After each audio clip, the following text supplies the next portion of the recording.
Bienvenidos a One Roots. Yo estoy aquí en un día muy especial con el padre Bernardo Orozco. Bienvenido, padre. Muchas gracias, Juan Carlos, mucho gusto. ¿Cómo estás? Bien, gracias, Bien. muy contento de que estés aquí visitándome y que tengamos este espacio, esta oportunidad de platicar. La alegría también es mía porque cuando empecé este proyecto, padre, siempre yo he sido muy cercano a la iglesia, mi formación católica, y cuando empecé a meterme en el mundo del vino y iba a misa, escuchaba las sagradas escrituras que hablaban, hacía referencias al vino, a la vid, pues siempre tuve muchas curiosidades, muchas preguntas de cómo buen católico tiene que acercarse o su responsabilidad o entender estos versículos.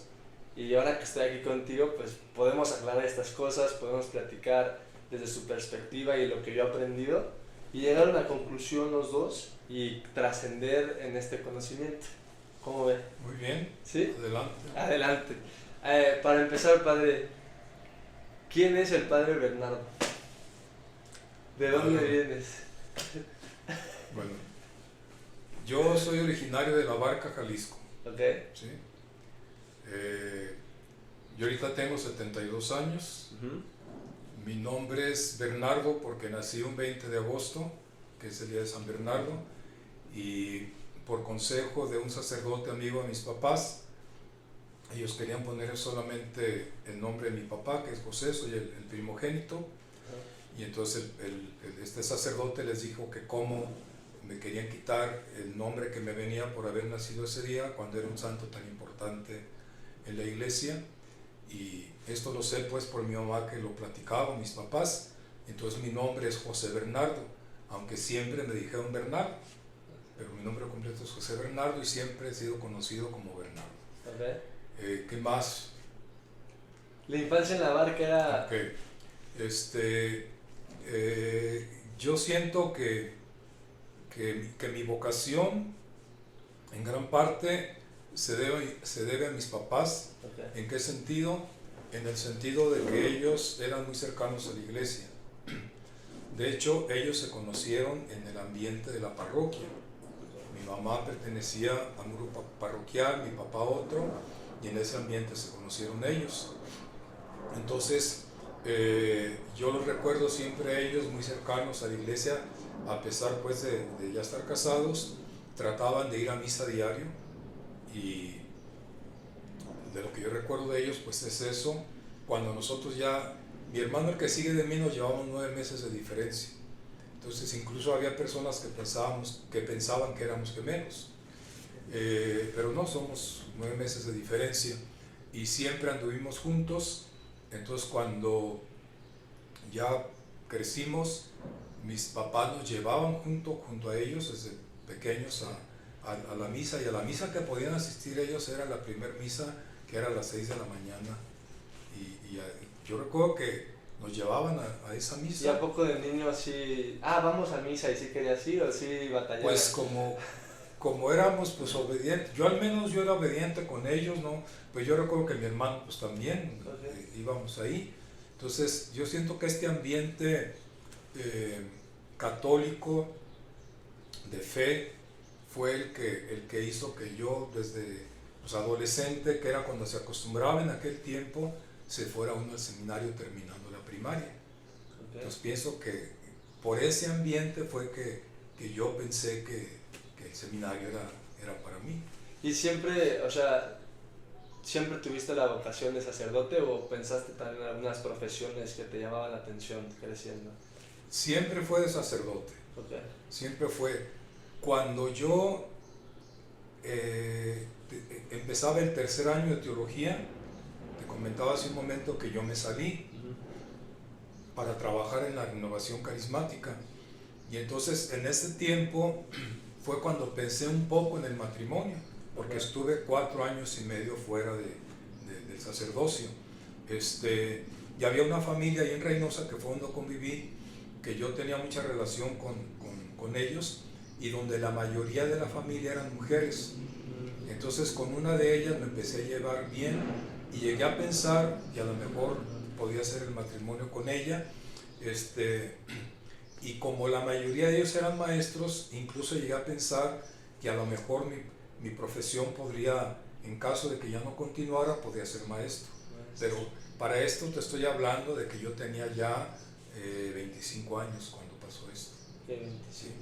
Pero entonces, cuando yo ya necesito tomar una decisión, según yo, hago un retiro, voy a una comunidad de ambiente de renovación carismática, y en esa comunidad tomo yo la decisión de hacer un voto de castidad y de no pensar en que esto fuera mi vocación del matrimonio, sino de estar entregado a Dios, pero todavía estaba yo fuera.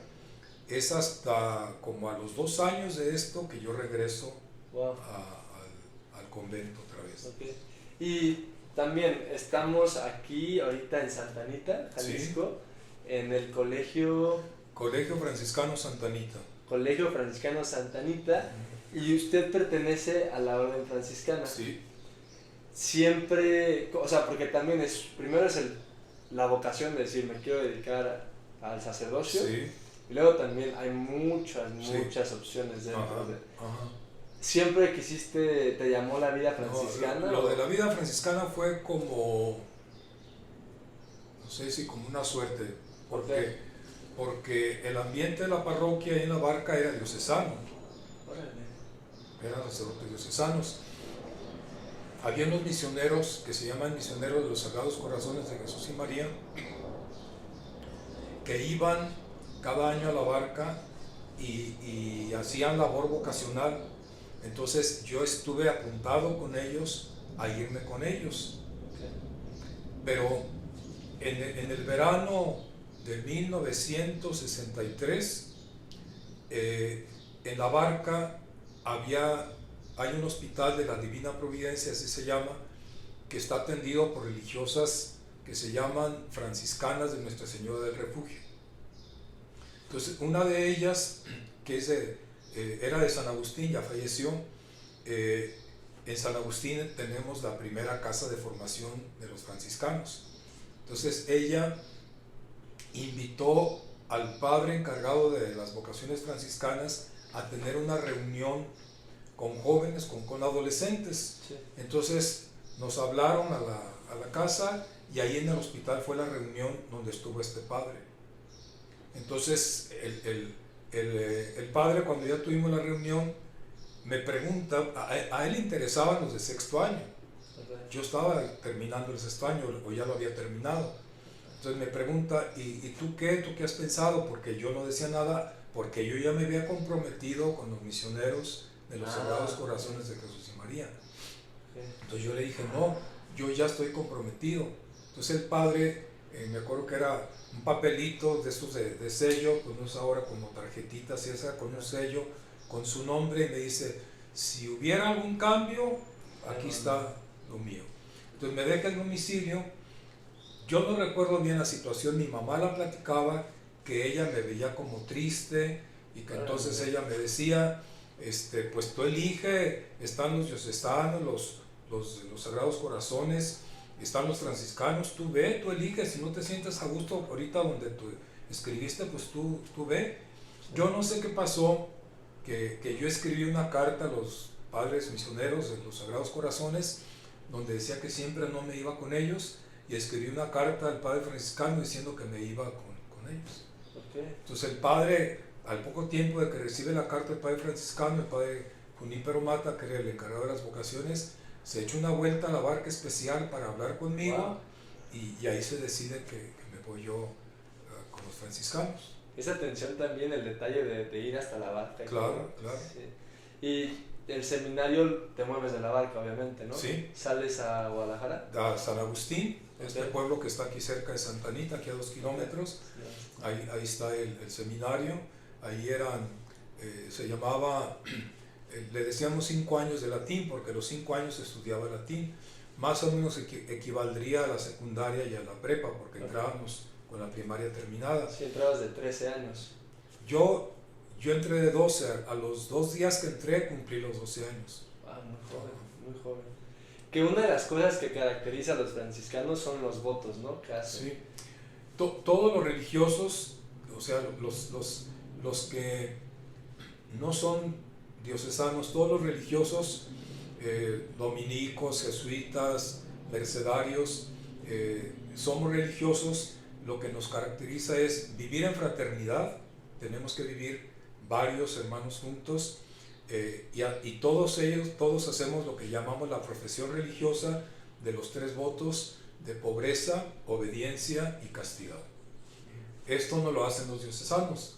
Los diocesanos, cuando se van a ordenar sacerdotes, hacen una promesa de obediencia y una promesa de celibato.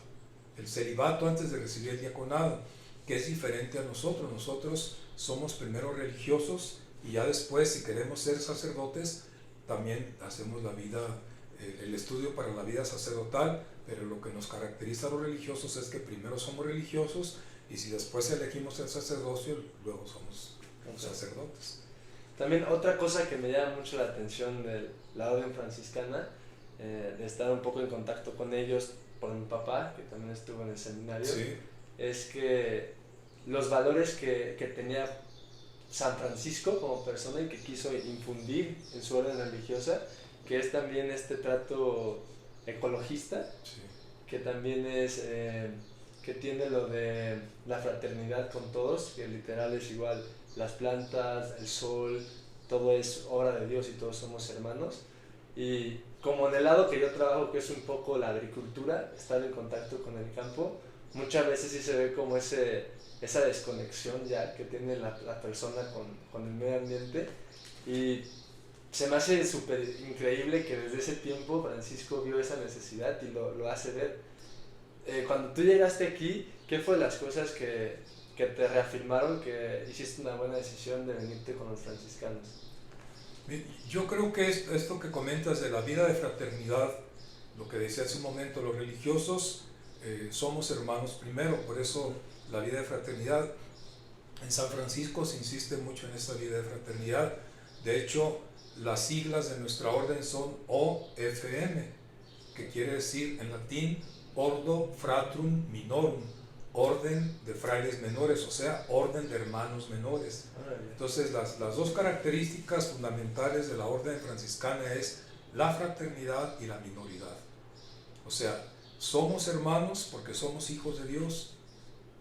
Al ser hijos de un mismo Padre, entonces entre nosotros somos hermanos. Fundamentalmente como religiosos, como seres humanos, pero también, como decías hace rato, la fraternidad universal con toda la naturaleza. Pero el hermano también es menor, o sea, la minoridad habla de que el único mayor es Dios, todos los demás somos menores. Entonces, por lo tanto, esto necesita caracterizar al franciscano, que necesita estar al servicio de los demás, eso es la minoridad, como Jesucristo, que fue un hermano entre nosotros, pero un hermano que sirve, un hermano menor, que vino de parte del Padre al ponerse al servicio de nosotros. Entonces, Dios en su Hijo nos sirve, Dios en su Hijo es menor, y por eso San Francisco resalta esto, que la orden necesita subrayar esto como característica propia de ella, la fraternidad y la minoridad. Que a mí cuando leí la historia de San Francisco, hice mi investigación, ¿te acuerdas que hablamos por teléfono? Sí. Me daba mucha risa que cuando tenía los sueños que Dios le decía que construyera la iglesia, él literalmente se fue a construir una iglesia. Sí. Y era como su deseo, su necesidad de decir, es que ¿de qué me sirve esto si no estoy haciendo lo que Dios quiere de mí? Sí. Y lo tomó tan literalmente que al final no era de que literal pon las piedras, pero era el hecho y la voluntad y la decisión, la convicción de voy a hacerlo.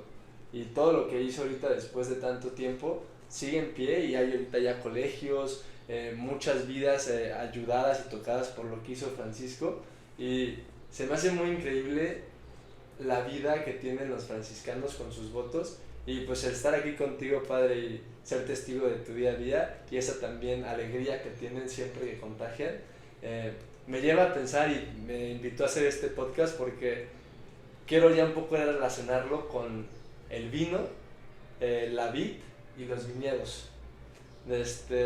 Muchas veces yo, que estoy en la industria, veo que pues la gente en muchas compañías invitan al cliente a tomar y quieren que tomen porque es el negocio. Y mucha gente toma, pero toma como sin conciencia. La Biblia menciona varios versículos con el vino, también con la agricultura, también con la viña y los viñedos. Pero quiero saber un poco tu perspectiva como religioso en torno al vino. ¿Tú crees que el tomar vino es algo malo, algo que se debe de prohibir? Porque hay muchas, inclusive, religiones que vienen del cristianismo que lo prohíben. Hay otras religiones ajenas al cristianismo que también lo prohíben. Entonces, ¿cómo es esa relación con una persona religiosa que a lo mejor le gusta el vino, pero dice, ay, es que hay versículos que dicen que el vino es malo? ¿Es malo? Bien, yo creo que, volviendo a esta perspectiva franciscana, Francisco de Asís ve que la creación es buena. Okay. O sea, él descubre a un Dios de bondad, de amor, que quiere el bien de sus hijos. Entonces, esta visión, ¿cómo decirlo?, positiva, optimista, que descubre San Francisco, creo que la descubre en la intimidad que tiene con Jesucristo y con lo que Jesucristo le manifiesta, que es a su Padre y al Espíritu Santo. La vida de San Francisco es una vida cristológica, o sea, centrada en Jesucristo, pero también trinitaria, centrada en Dios Padre, Dios Hijo, Dios Espíritu Santo. Entonces, descubrir a este Dios amor y lleno de bondad, que lo descubre San Francisco, y que es una experiencia muy profunda en él, de tal manera que toda la creación la ve buena, como un regalo de Dios, y por eso, de los pocos escritos que escribe San Francisco, con mucha, yo iba a decir carga teológica, creo que es una carga teológica, una gran carga de Dios que sabe descubrirlo, pero por ejemplo están estas oraciones, o esta oración del cántico del hermano Sol, donde es una alabanza a Dios por toda la creación, llamando a toda la creación hermanos. Entonces yo creo que desde esta perspectiva franciscana, que es una perspectiva cristiana, no creo que, a lo mejor el plus pues de San Francisco, pero es una perspectiva cristiana que nos da la Sagrada Escritura, porque San Francisco es un amante de la Sagrada Escritura. Entonces creo que desde ahí lo que la revelación, lo que Dios nos da a través de su revelación, sobre todo en la Sagrada Escritura, es que toda la creación es buena. Entonces, ¿cuál es el problema? Cuando no sabemos hacer el debido uso de la creación.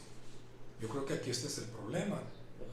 Entonces, cuando hacemos buen uso de la creación, San Francisco llama la restitución a Dios por todo, saberle restituir a Dios, porque nada de la creación es de nosotros.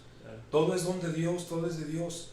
Entonces nosotros, como San Francisco nos invita a saber ser administradores de los bienes de Dios, porque no nos pertenece nada.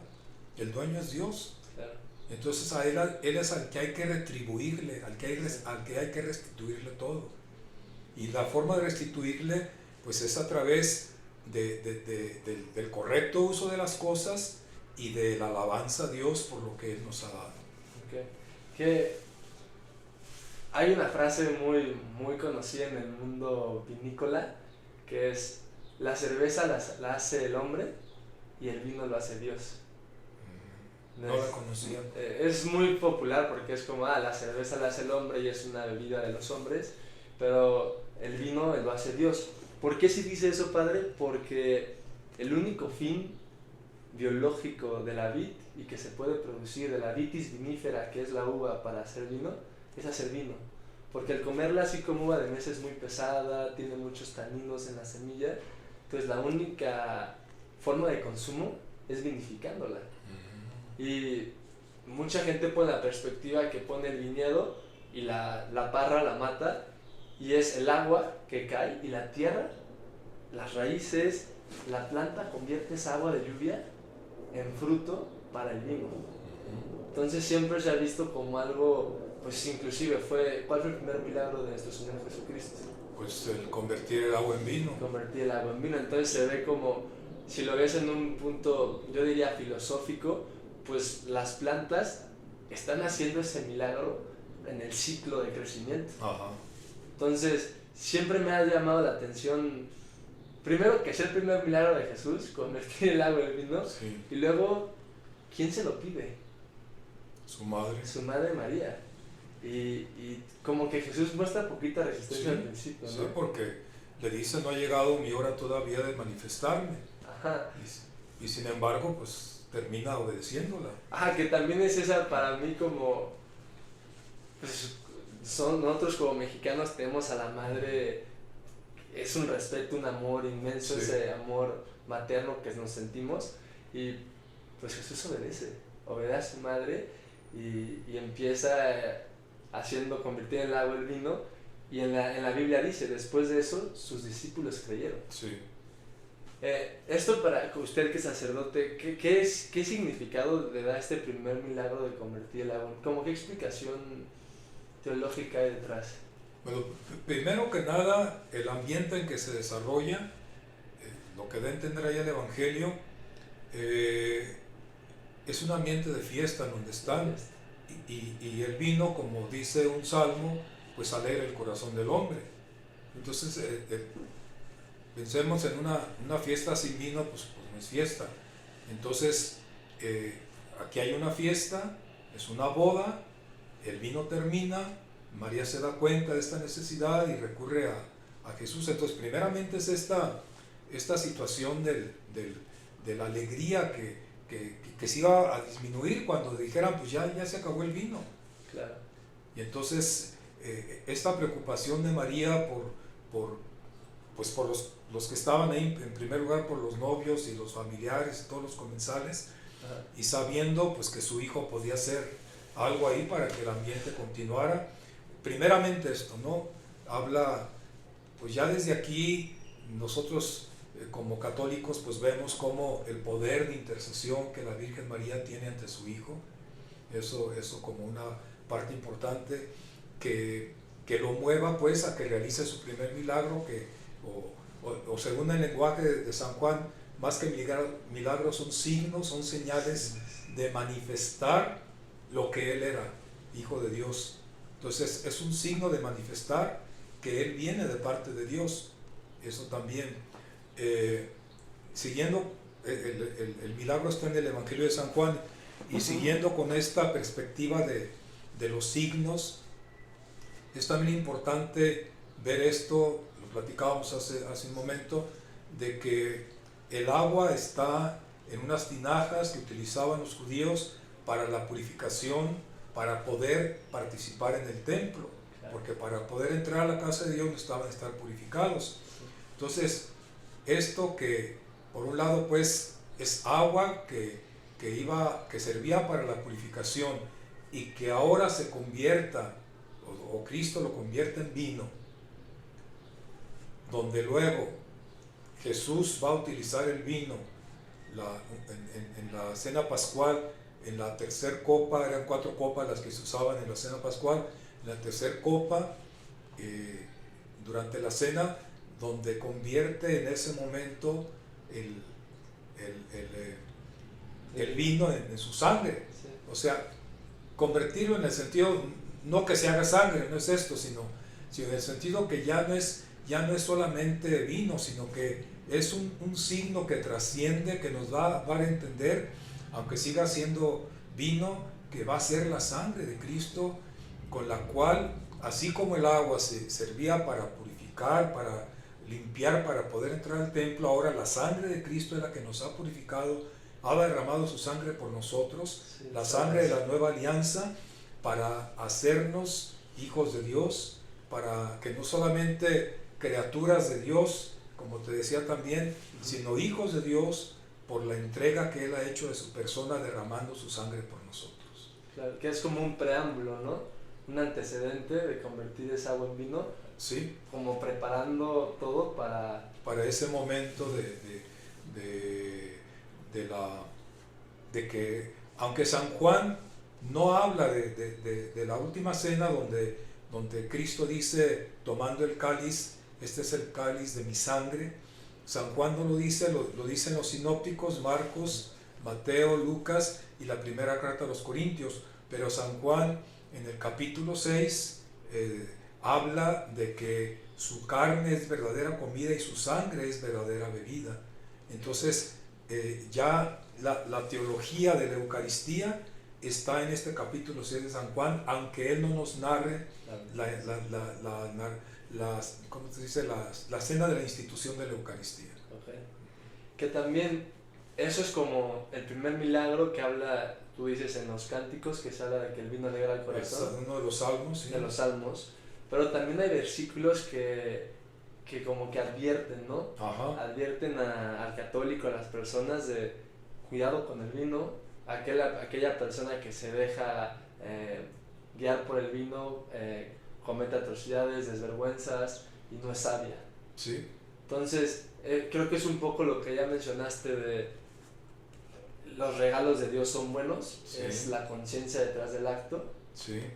Y también quiero ahí destacar, porque ahorita que hiciste la analogía de la boda, de que era para empezar un evento sí, una fiesta, un festejo, yo nunca he visto o nunca he leído, tú me podrás corregir, padre, que se mencione el vino siempre está como acompañado la última cena, uh-huh. los discípulos, uh-huh. Un ambiente fraterno, uh-huh. de amor, en un momento de festejo, siempre se habla como el ambiente es un ambiente apto para compartir vino y como de prudencia. Sí. Eso también para la industria, o sea, para la gente, para los católicos, ¿cómo podemos guiarnos para tener esa prudencia? Porque a veces no es fácil decir de que hay 2 copas y ya. Uh-huh. Tú sabes que muchos, otra copita y la insistencia, uh-huh. o te dejas llevar por el ambiente, uh-huh. Una vez es muy débil. ¿Cómo podemos corregir esas cosas? Pues es que hemos platicado tanto este día, sería sí. Repetir algo que ya comentamos esta mañana. Yo creo que necesitas tener bien claras tus convicciones, tus principios, tener bien claros tus propósitos, tus fines, y para que todo esté supeditado a algo más esencial, a algo más principal. Yo creo que si hay claridad en un fin, en un propósito, entonces todo lo demás va a servir a ese fin, a ese propósito. Yo creo que para nosotros es muy importante una experiencia de Dios. Entonces, si tomamos conciencia de Dios en nuestras vidas, yo creo que muchas cosas en nuestra vida van a saber ser llevadas con orden. Y aquí concretamente, pues yo creo que el vino pues va a ser, vamos a saber tomar conciencia de hasta qué punto el vino me alegra y me alegra con los demás, o hasta qué punto pues ya hago el ridículo. Sí, ok. Porque también, ahorita platicando, tienes razón, hemos hablado mucho este día, pero qué bueno, padre. El libro del Principito, uh-huh. Cuando llega al planeta del borracho, sí. Yo cuando leí eso dije, no, es que ya lo leí adulto otra vez, y lo dije y lo vi, y dije, pues es que tomar es malo, porque caes en un vicio, caes en un ciclo, pero en sí no es malo. Es ese ciclo, y a lo mejor ahorita lo asociamos con el alcohol, pero también el libro del Principito dice que el hombre de negocios parecía en ese ciclo, en el mismo ciclo, porque su conciencia lo absorbe. O el de los planetas, que tenía contado, sabía todos los números, pero sin sentido su vida. Ajá, que entonces ese vicio, a lo mejor el vino no es lo malo, pero inclusive pues ahorita en la actualidad pues está la pornografía, las drogas, muchos ciclos que te atrapan, ¿no? Sí. Entonces es como dices, y esta frase me la llevo para toda mi vida, que es: ¿a quién le quieres rendir cuentas? Ajá. Que es, sí. ¿quién va a ser tu juez? Así es. Uh-huh. Y otra cosa, padre, vamos a hablar ahorita un poco más de la vid, del campo. Yo escuché y he escuchado mucho de esta analogía que Dios dice en las Sagradas Escrituras, que Él es la vid, sí. de vida eterna, y los hombres o la vida son los sarmientos. Ajá.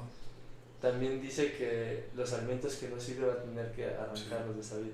Sí. Eso ¿Cómo explicas eso para nuestra vida?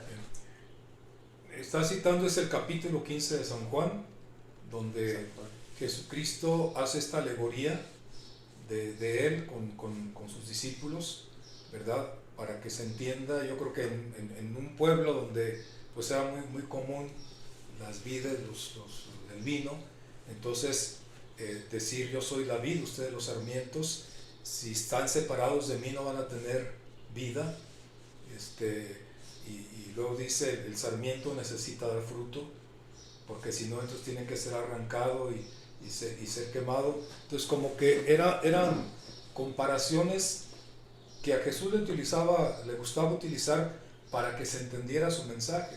Esta comparación de la vid o incluso de la viña también que encontramos en el Evangelio ya está, si no recuerdo mal, en el profeta Isaías, donde Dios a través del profeta Isaías compara a su pueblo con una viña a la cual él le dedicó, él como viñador, como trabajador, le dedicó todo su amor, la limpió, le trabajó, pero la viña no daba frutos. Sí, que fue un fruto agrio, ¿no? Sí.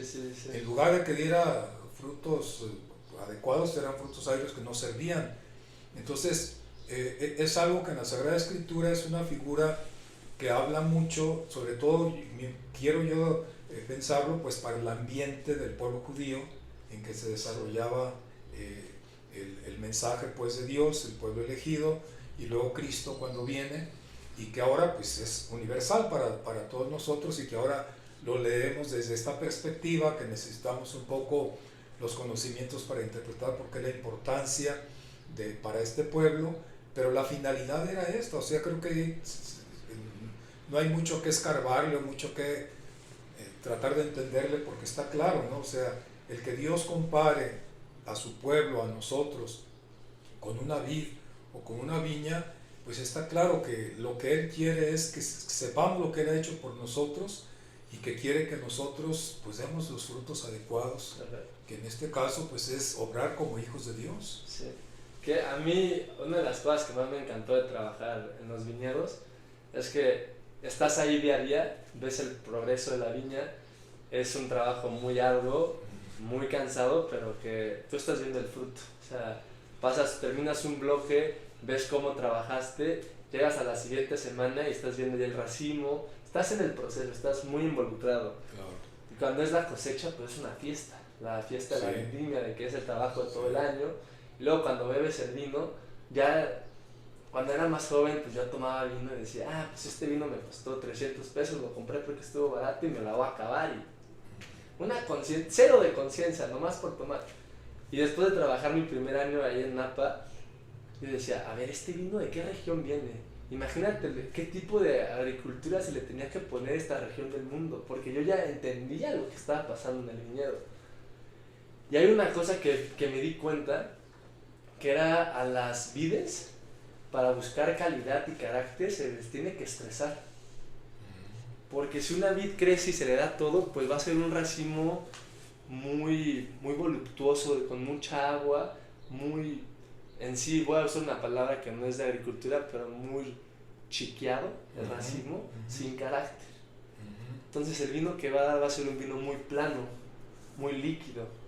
En cambio, padre, cuando se está formando el racimo y están las uvas cambiando de color, que en inglés se dice veration, tú dejas de regar y haces que las raíces se extiendan, se abran, y haces que el estrés empiece a formar, y la uva tiene que sobrevivir a eso.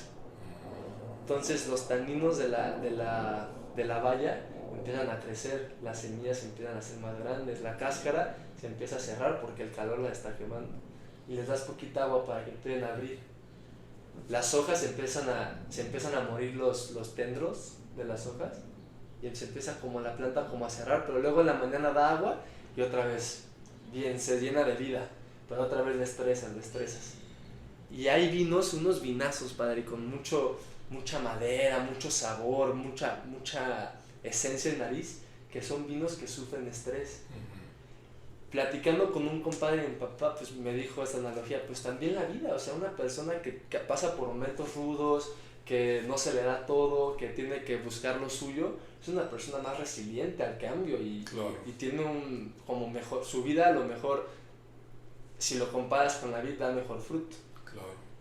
Ahora que estoy platicando contigo y también en mis tiempos de meditación y de mi fe, pues en sí es como la cruz.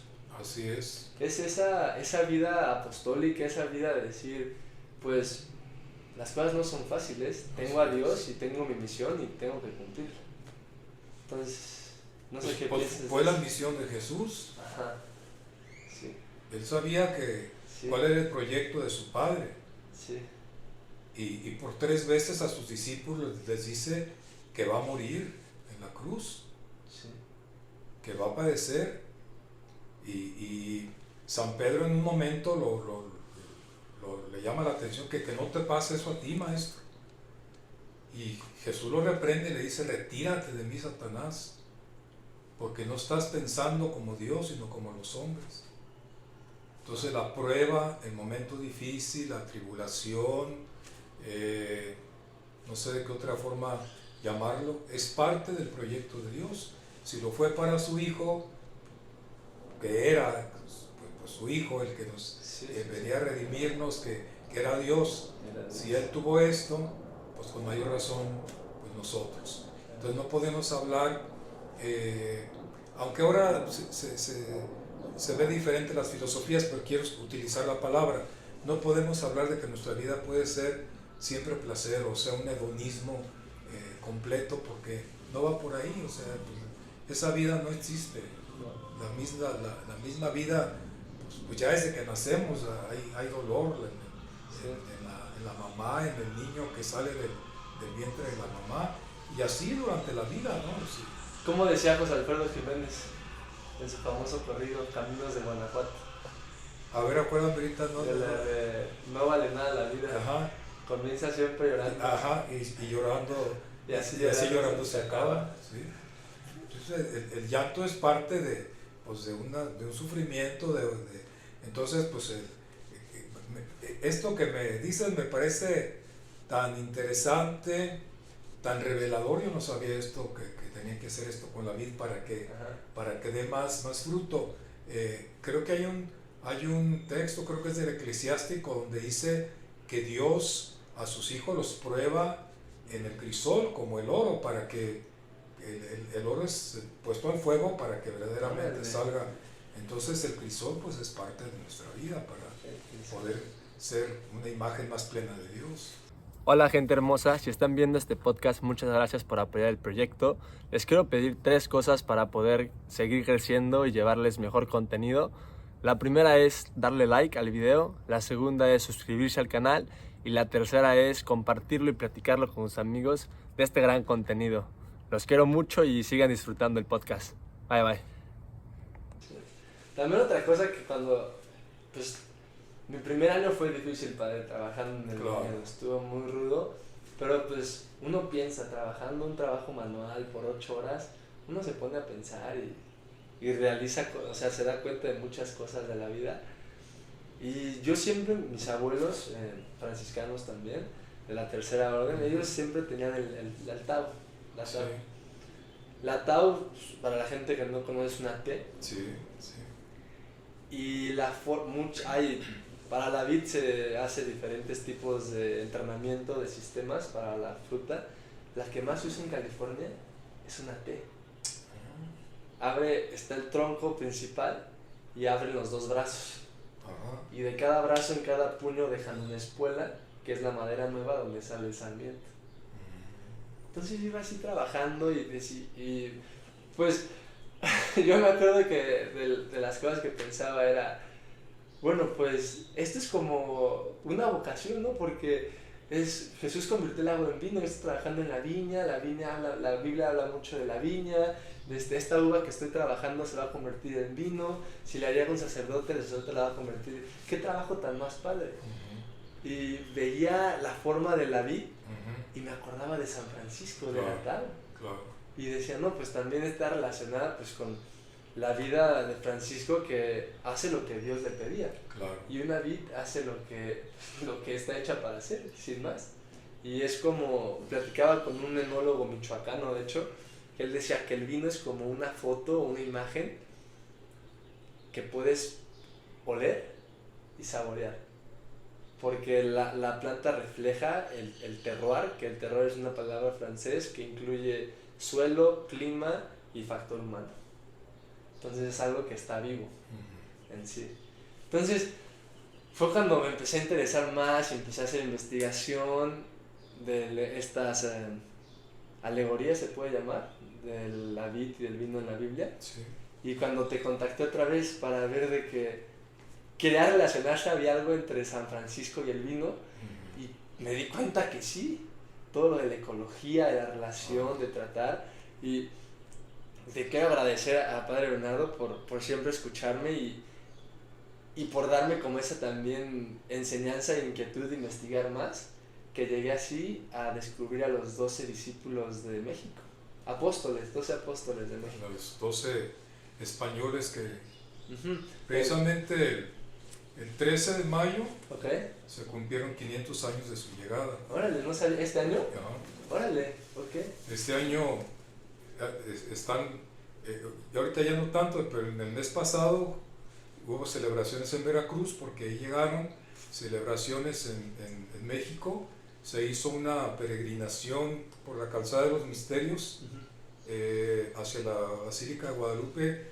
Vino el ministro general, o sea nuestro superior general, con todo su gobierno, vinieron aquí a México y tuvieron una celebración especial ahí en la Basílica de Guadalupe. Antes de los 12 llegaron 3 franciscanos, Okay. Fray Pedro de Gante, Fray Juan de Agora y Juan de Tecto. Ellos no eran españoles, ellos eran de Flandes, Holanda. lo que es ahora Holanda. Uh-huh. Los frailes que vinieron a México, tanto estos 3 como luego los 12, ellos llegaron creo que en el, no sé si 2 años o 3 años antes que los 12, estos 3 que te estoy diciendo. Y ellos, como los 12, eran gente muy preparada. No fue cualquier clase de gente la que vino. Era gente muy preparada y, o sea, en ese tiempo estaba el humanismo fuerte en Europa, pero con el tinte de fe, con el tinte religioso. Entonces ellos estaban como cansados de la vida religiosa de Europa y como que dieron la oportunidad de que en este continente había como un reto para una nueva vida cristiana. Y por eso gente tan preparada vino acá a México, como estos 3 de los que te estoy hablando. Pedro de Gante incluso era parientes del emperador de Carlos V. Tenía un parentesco ahí con él. Y Pedro de Gante hizo bastante. Los 3, cuando llegan los 12, uno de ellos les pregunta a los 3 pues porque todavía veían los templos paganos y que habían hecho en estos 2 años o 3 años que tenían. Y creo que es Juan de Tecto, le contesta: hemos estado estudiando la teología que no conoció San Agustín. Claro, para entender al pueblo. O sea, era meternos con el pueblo, aprender su lengua, porque ellos se inculturizaron de tal manera que verdaderamente la labor que ellos hicieron, tanto estos 3 como los 12, fue una labor muy especial de verdadero contacto con el natural, con el indígena. Sí, que muchas veces yo platicando con amigos así, pues ya ves, la historia como te la cuentan afecta mucho. Muchos se van luego con el sesgo de es que llegaron y saquearon y mataban y todo, pero no ven muchas veces esta parte. Que yo leí un libro, creo que era Los Descubridores, si no mal me equivoco, y decía que tierra incógnita era como las palabras más emocionantes de ver en un mapa, porque era la tierra que no se conocía, y era la oportunidad de descubrir cosas nuevas. Y en una entrevista que leí que decía, oye, ¿por qué los españoles llegaron hasta Sonora, California, esas áreas tan deshabitadas, tan pobres? Y le dice al otro entrevistador, el que estaba haciendo el video, porque aunque no lo creas, antes o había un humanismo que era el evangelizar. Y si había personas allá, los frailes tenían que Así ir porque es. era su labor. Así es. No iban a encontrar riqueza, no, iban a evangelizar. Esa era la riqueza que llevaba, Sí. el mensaje de Dios.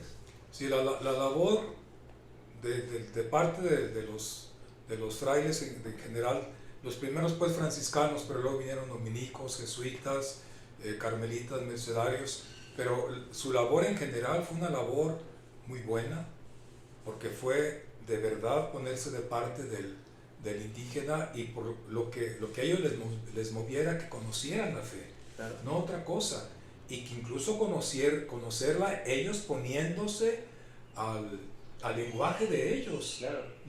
Hay escritos o libros pues de cómo ellos les enseñaron el catecismo a los Sí, indígenas. tradujeron el Padre Nuestro a la Sí, lengua. a sus jeroglíficos, o no sé cómo decirlo, las imágenes que ellos utilizaban. Wow. ¿Y cuál era la importancia estaba leyendo hace poco, la importancia de ellos, de los frailes, de cómo a pesar de los conquistadores, a lo mejor con una fe fingida si queremos, pero cuando llegan los 12, les llama la atención a los indígenas que Hernán Cortés se arrodilla y les besa los pies a los frailes. Ese les llama la atención a los indígenas.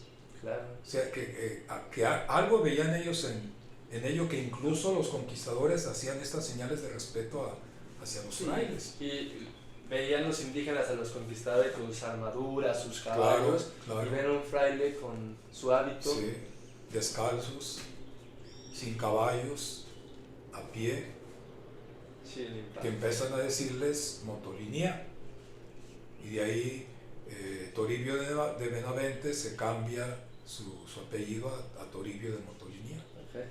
Okay. Que te quiero hacer un comentario ahorita que tocamos el tema de Motolinía, padre. Yo estudié en el colegio Motolinía de Morelia, que está bajo la orden de las Hijas del Espíritu Santo. Y está en la calzada para Antonio de San Miguel en Morelia, en el centro histórico, y justamente en la fachada del edificio de mi secundaria hay unas vides grabadas en cantera. Entonces ya conectando los puntos desde el futuro, viendo en retrospectiva, yo un día iba caminando por Morelia y vi las vides en mi colegio. Hice la conexión que Motolinía era un fraile franciscano, Sí. que él tiene registros de vides en México. Yo estudié en esa secundaria y yo las vides y dije, pues estaba escrito ya que yo me tenía que dedicar a eso. Y sí es muy curioso, muy curioso que estuviera ahí tallada unas vides en la cantera de Morelia. Sí, es muy común que ¿cómo decirlo? En las esculturas cristianas de iglesias se utilice mucho la vid, precisamente por todo este simbolismo que hemos venido platicando. Ok, entonces sí, y eso pues son detalles que para mí yo las veo como en el Camino de Santiago. Se dice que cuando estás en el camino siempre están las cruces amarillas que te van indicando el Camino de Santiago. Yo a mi vida personal esas detalles, esas cosas las veo así como de que vas por buen camino, ¿sabes? De que vas bien, dale. Ajá. Y también, padre, ahorita hablando de Motolinía y los frailes, después de mi primer año en California, de pensar todo esto de los franciscanos, de las Sagradas Escrituras, voy a visitar una vez a mi primo en Santa Bárbara y me lleva a la misión de Santa Bárbara. Caminando ahí por la misión, voy a la fachada del templo para ver si está abierto.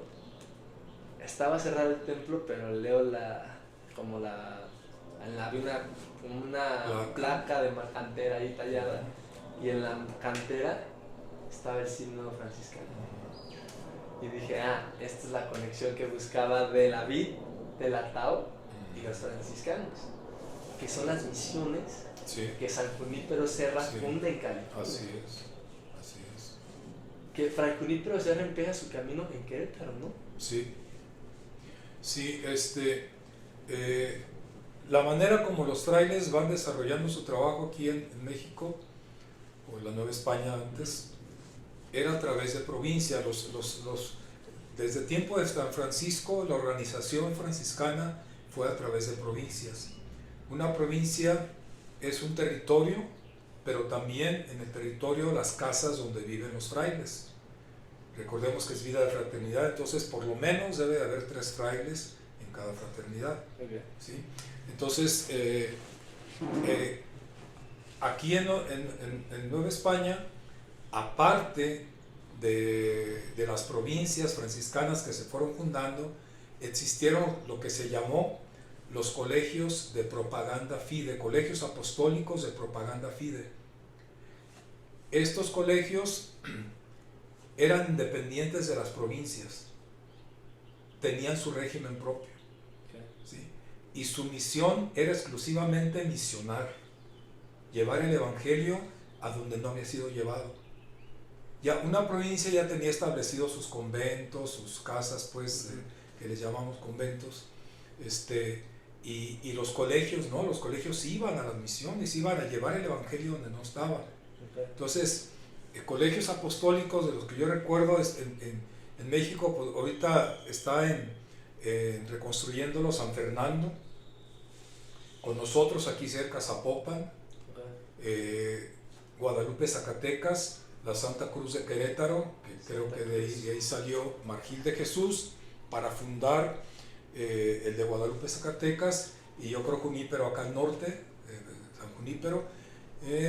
Había otro en Guatemala, pero de aquí en México los principales eran estos que te estoy diciendo, ¿sí? Entonces ellos, la misión, la forma de trabajar de ellos, vamos a decir que eran 80 frailes, porque eran grandes los conventos. Entonces la forma de trabajar de ellos era 6 meses, 40 salían a misionar, y los otros 40 se quedaban ahí en el convento, en el colegio, ¿sí? Entonces, cuando ya llegaban los otros, que llegaban diezmados, ya morían o esto, entonces los que llegaban, pero los colegios podían tener vocaciones, o sea, eran también casas de formación. Entonces llegaban estos y salían los otros, y era su manera de llevar el evangelio. Entonces por eso Junípero pues va hasta allá, hasta el norte, hasta la California. Sí, y funda estas misiones, y Napa tiene el renombre de ser de las regiones más importantes del vino del mundo, y la tradición viene de las misiones, porque ellos, quieras o no, llevaron esta cultura, pues sí, católica, y también como de la hispanidad, se puede decir, porque hacían las misiones, tenían que activar la economía de una manera. Así es. Entonces, les enseñaban carpintería a los nativos, sí. Lo del ganado, Sí. los famosos vaqueros, todo eso, y llegaron hasta la parte norte de San Francisco, que si tú te das cuenta, California, Texas, Nuevo México, las ciudades son nombres en español, porque son ciudades fundadas por religiosos. Y franciscanos. Por ejemplo, en California pues son nombres franciscanos, San Francisco, Santa Clara. Los Ángeles es Nuestra Señora de los Ángeles, que es la patrona de la orden. No sabía. Sí. Bueno, la patrona de la orden es la Inmaculada Concepción, es la patrona de la orden. Pero la capillita, San Francisco reconstruye con sus manos 2 iglesias, San Damián y la capilla de Nuestra Señora de los Ángeles. ¿Sí? ¿En Asís? En Asís. Y esta capilla para él era la cuna de la orden, y le tenía mucho amor, al grado que les decía a los frailes: si algún día los llegan a correr de esta capilla, ustedes por las ventanas se meten, pero esta capilla es de ustedes. Okay. ¿Sigue estando esa capilla? Sí. La capillita esa es como, ¿cómo decirte? Como la joya de un gran relicario. El relicario es la basílica grande, y ahí dentro de la basílica está esta capillita, donde San Francisco, pues se supone que la reconstruyó. Va a tocar ir a visitar entonces. Sí, tienes que ir así cuando estés ahora por allá. Sí. Tienes que visitar Italia, tienes que visitar Nuestra Señora de los Ángeles ahí en Asís. Ok. Sí, entonces, al fin, a través... Perdón, por eso Los Ángeles, porque es Nuestra Señora de los Ángeles. Sí, es el nombre completo, ¿no? Sí, como se fundó la ciudad. Y San Francisco, San Diego es otro santo franciscano, importante. No, yo soy muy afortunado, si lo puedo, sí, muy afortunado de llegar a California, y fuera de México es un lugar en el que me siento como en casa. Por toda la influencia latina, por la comida, por la gente, por la cultura. Y también porque pues Sonoma, que está, me queda a 20 minutos de donde vivo, es una ciudad hermana de Pátzcuaro, cerca de Morelia, la ciudad donde nací.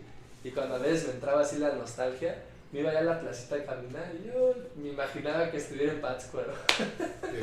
Entonces era como esos hacks que uno hace como para recargar pilas, claro, y decir, mira, estás lejos de casa, pero ve dónde estás. Ajá. O sea, no estás tan lejos, siempre hay algo que te recuerda a tu casa. Claro. Y entonces, padre, un poco ya como para ir cerrando este podcast, quiero darle un poco también importancia y tocar el tema de la vida de San Francisco, porque yo veía a mis abuelos que eran franciscanos, mi padre estuvo en el seminario franciscano. Sí. Y no fue como hasta que serán unos 4 o 5 años que me empezó como a llamar la vida de San Francisco, y una vida muy interesante porque él, pues dentro de lo que cabe, vivía bien. Claro. No había necesidad de casi nada. Su padre un mercader, sí, él, como diría, ¿no? Un chavito bien. Sí. Sí, pues era el rey de la juventud de su tiempo. Sí, que era de que, pues se puede decir como una persona muy popular en la Suiza, inclusive militar, ¿no? Un tiempo va... Como era el tiempo, pues, de querer, pues, sobresalir en algo, ajá, va se apunta a los ejércitos del Papa, y ahí tiene una revelación fuerte de Dios. Okay. Cuando va camino ahí a una batalla con el Papa, por ahí creo que tiene una derrota, si no recuerdo mal, y entonces tiene un sueño donde se le aparece pues alguien ahí y le dice: Francisco, en el sueño, ¿qué es mejor, servir al amo o al esclavo? ¿Y qué dijo? Pues al amo. Entonces, ¿por qué está sirviendo al esclavo? Wow. Ok. Y ahí es donde empieza. No sé si no has visto la película Hermano Sol, Hermana Luna. No. Es una película media romántica, pero con toda la carga de un cineasta como Franco Sefirelli. Si puedes, vela. Okay.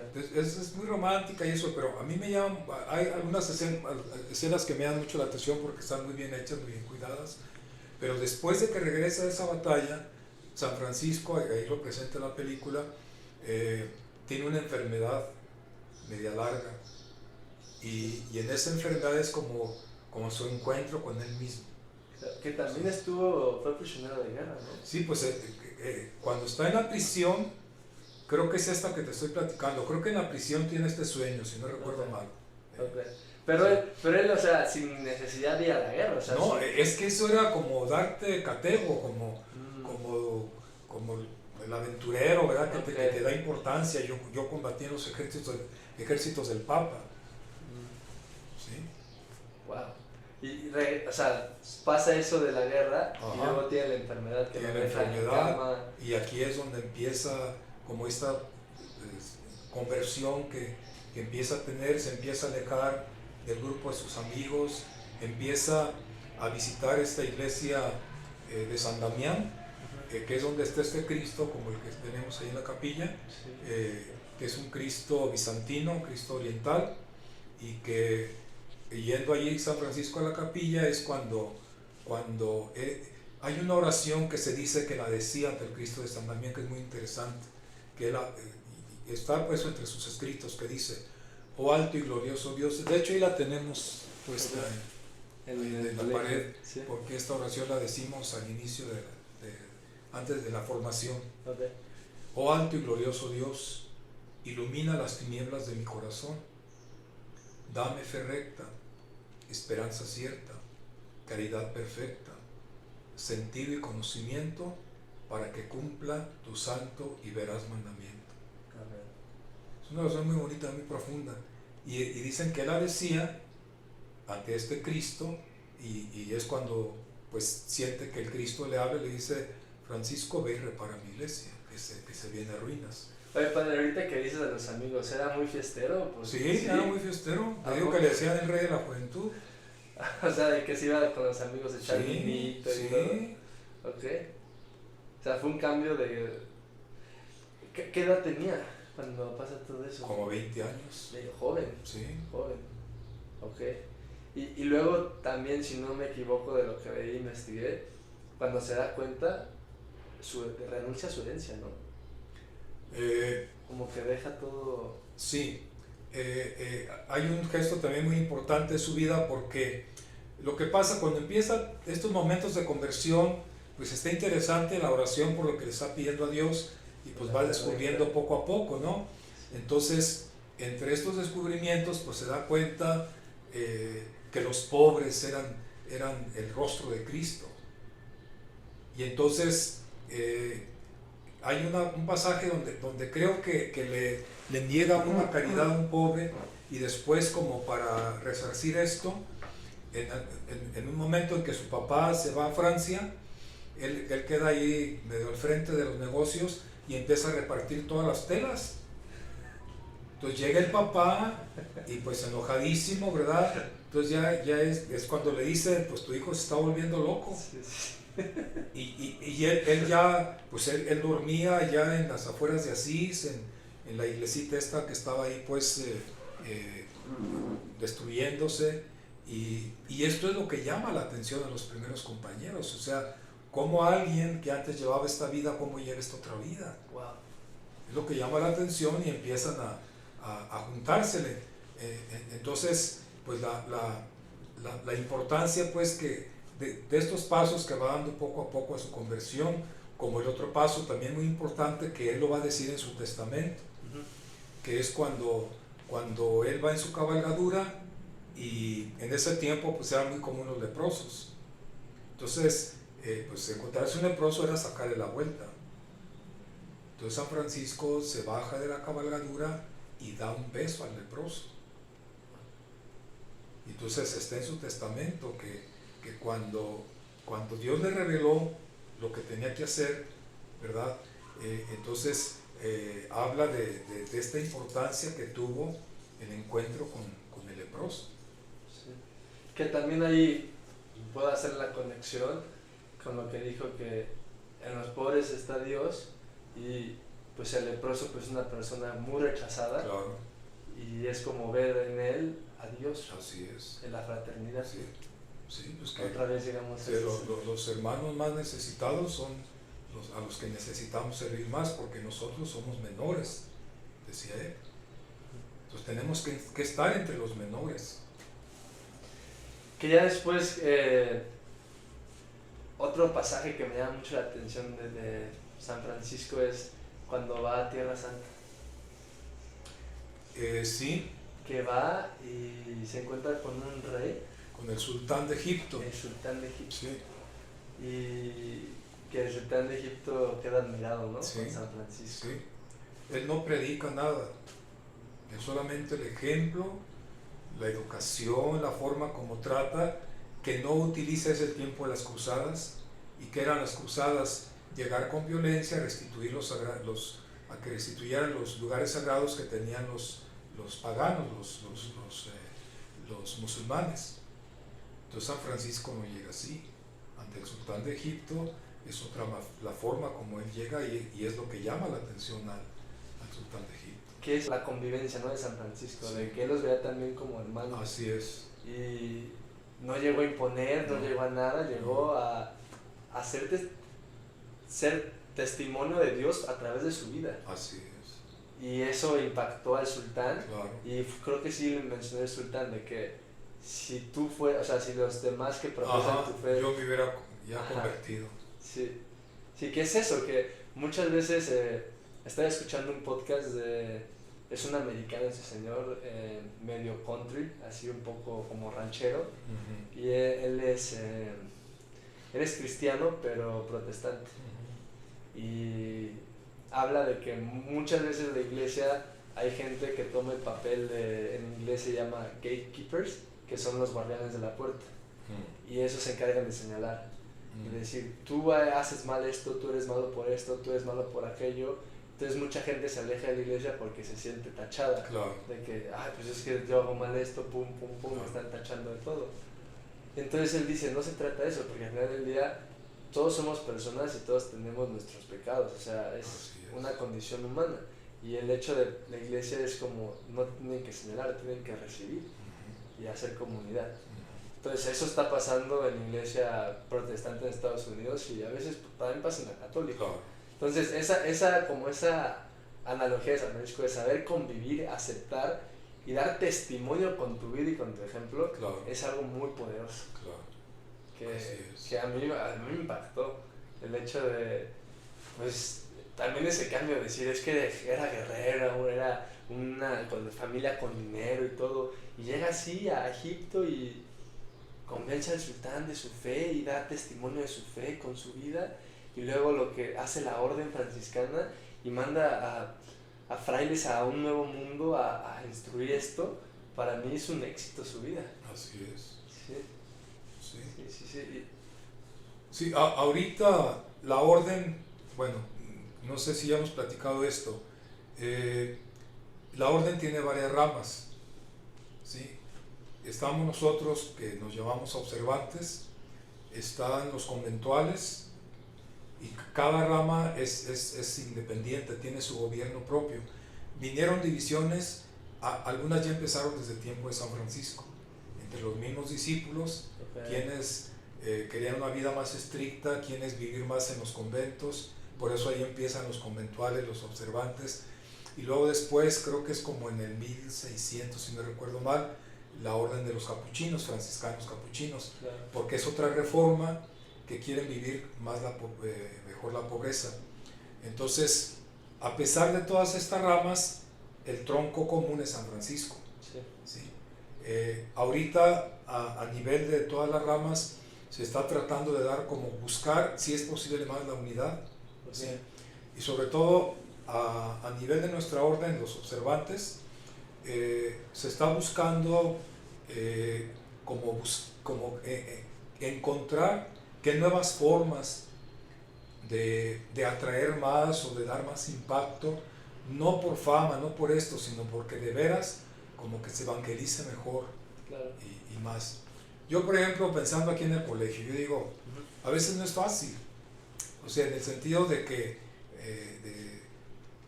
en qué momento vas a hablarles a los chavos, tienen su clase de religión y a lo mejor en secundaria y prepa pues es la materia que menos les gusta, ¿sí?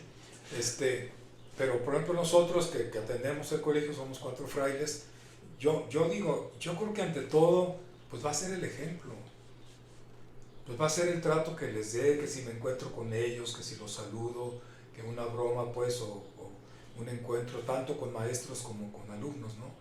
Entonces, ¿por qué no?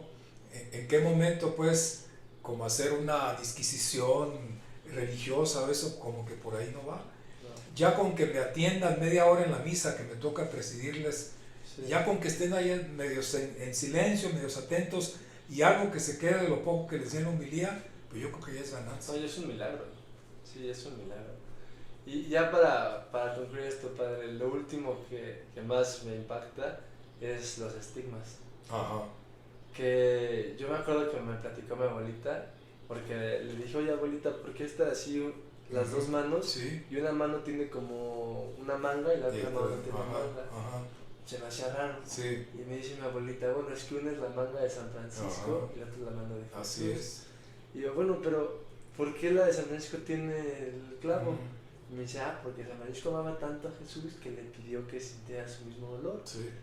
Y yo tenía como 6 años, padre, y decía, ¿por qué si amo a alguien quiero que me duela todo? O sea, no entendía, no se me hacía en la cabeza por qué le pides sufrir. Ajá. Pero entiendo que es literal, Dios muere por nosotros, para salvarnos a nosotros, y es el sentirse de, pues como un papá que cuando tuve que sufrir un hijo, esa fraternidad de decir, quiero ser parte de eso, porque sé que lo haces con todo el amor y quiero sentir ese amor que te lleva a hacer eso. Así es. Ahorita yo lo veo como adulto y wow, o sea, me sorprende ese milagro que pasó. Sí.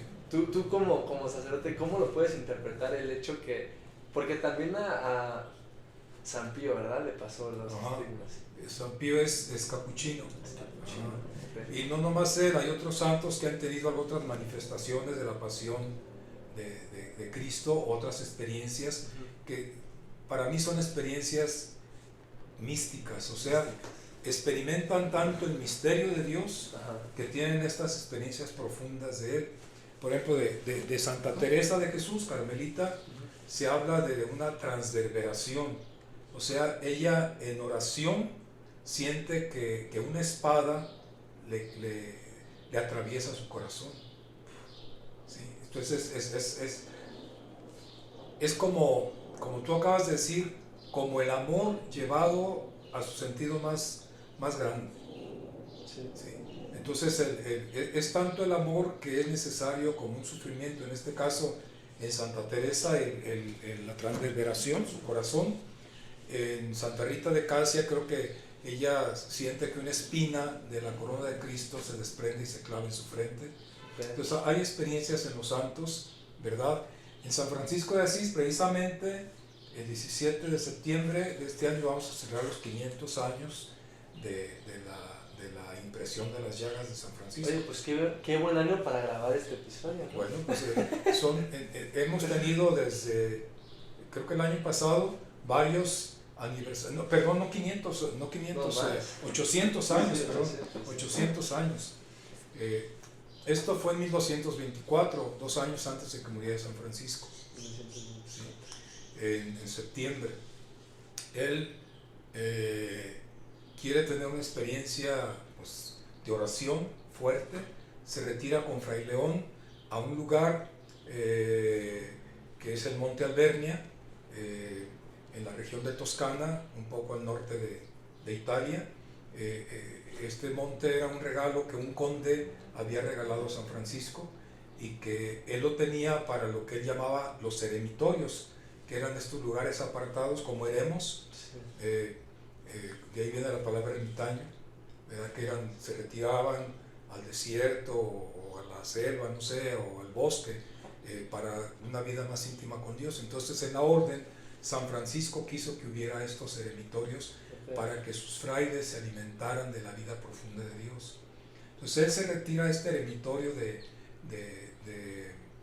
la Albernia para tener una experiencia de Dios, y se retira. Él tenía en su regla, le llamaba cuaresmas, o sea, 40 días. Él tenía varias cuaresmas donde le invitaba a sus frailes a ayunar y a hacer oración.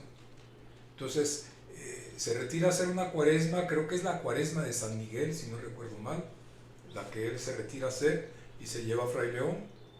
Entonces el testigo, bueno, creo que Francisco lo narra, pero pues también Fray León lo narra, de esta experiencia, que es un serafín el que se aparece con 6 alas, y como del serafín salen como unos rayos que van a clavarse, a dirigirse a las manos, a los pies y al costado de San Francisco.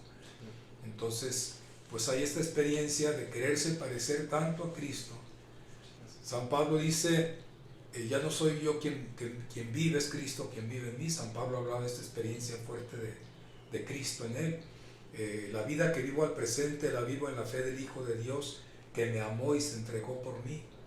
Entonces, estas experiencias que San Pablo tiene en sus cartas y que San Francisco quiere hacer muy suyas, ¿sí?, pues las traduce en su lenguaje de oración, que le pedía a Jesús tener los dolores que él mismo había tenido, la entrega que él había tenido por amor por nosotros, y pues se lo concede Dios. Claro. Sí. También, esto sí ya es para terminar, porque ahorita que mencionaste el año en que falleció San Francisco y el año de vida de San Francisco, son tiempos difíciles, ¿no? En ese tiempo era porque le dice Dios, reconstruye mi templo. Sí. Y él literalmente piensa que es construir el templo, pero la iglesia vivió una crisis en ese tiempo. Así es. Era también cuando había mucha opulencia, se puede decir así, porque era el Papa que en ese tiempo, cuando eran los navegantes, todo, que decía de esta línea tú, de esta línea aquella, inclusive no sé si corrupción, en ese, se puede decir. Y es esta visión de San Francisco de reconstruir el templo desde adentro, Bueno, con su ejemplo. vuelvo a la película de Franco Sefirelli. Hay una de las escenas que también padrísimas, cuando San Francisco llega ante el Papa con sus primeros 12 discípulos a pedir la aprobación de la regla. Después me di cuenta dónde está grabada esa escena. Cuando yo estuve estudiando allá en Roma, hicimos una excursión a Sicilia, y hay una iglesia, no me acuerdo ahorita el nombre, donde está en el ábside, al arriba, el Cristo que se llama Pantocrátor, que es el Cristo poderoso de los orientales, el Cristo Redentor, así como su cara así imponente. Y la escena del Papa, donde San Francisco va ante el Papa, está grabada en esa iglesia que es muy bonita, ¿no? Es una iglesia, creo que es basílica, y lo colocan así como en un trono al Papa. al Papa, así como en un trono, y estos llegan todos con sus hábitos, ¿verdad?, andrejosos ahí, ¿verdad?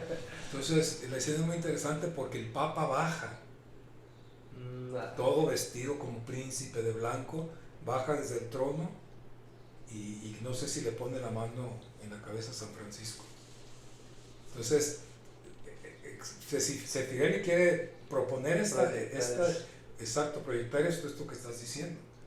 Y cómo pues lo que San Francisco hace fue una verdadera reforma de la iglesia en ese tiempo. Y ahorita toqué este tema porque al día de hoy también se ve una crisis ya inclusive de fe en todo el mundo. Sí.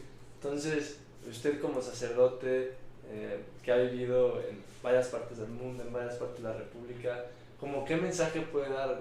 Ahorita nos escuchan jóvenes, yo creo que de más de 5 países seguro, jóvenes la verdad, que también no sé qué tan cerca o lejano estén en la iglesia, pero todos somos hijos de Dios. Sí. Entonces, ¿qué mensaje, Padre, le puede dar a la juventud, a la gente que me está viendo de vida de fe? Bien, yo el mensaje que daría era que fueran, buscar ser coherentes con ellos mismos. Okay. ¿Sí? Eso significa que necesitan, como San Francisco, hacer un encuentro consigo mismos, Okay. para buscar verdaderamente qué es lo que quieren. Antiguamente, y las voy a decir, había 3 preguntas muy importantes que en la vida espiritual se hacían. A ver si me recuerdo si son 3 o más o menos. ¿Quién soy? ¿Quién soy yo? ¿Qué quiero? ¿A dónde voy? ¿Quién soy? ¿Qué quiero? ¿A dónde voy? ¿A dónde voy? Okay. Yo creo que esto nos ayudaría a entrar con nosotros mismos, porque es necesario y muy importante el encuentro con nosotros mismos, porque a veces no sabemos ni quiénes somos. No. Entonces es importante encontrarnos con nosotros mismos, y si es necesario buscar ayuda para esto, pues buscarla. Sí. Llámese terapia, dirección espiritual, lectura de un libro, no sé, llámese lo que se llame. Si necesito ayuda, buscarla para encontrar esto, para poder encontrar el sentido de mi vida. Sí. Y ser congruente. ¿Sí? Sí, ser congruente en el sentido desde la conciencia de que digo quién soy. Entonces, pues, si descubro lo que soy, pues entonces buscar esa coherencia conmigo mismo, y no dejarme guiar por lo que los demás dicen o piensan, o ser yo. Claro. Que muchas veces como la máxima expresión de la vida, el llegar a ser tú mismo, tu ser más auténtico. Así es. Sí. ¿Sí? Me gustó mucho eso, Padre. Muchas gracias por el tiempo, por recibirme aquí en el colegio, por grabar este episodio. Lo estimo mucho, Padre, y vamos a estar en contacto. No, pues muchas gracias a ti porque me has hecho pasar un día muy, muy feliz. Este encuentro que hemos tenido no es fácil tenerlos, No. como de sentirte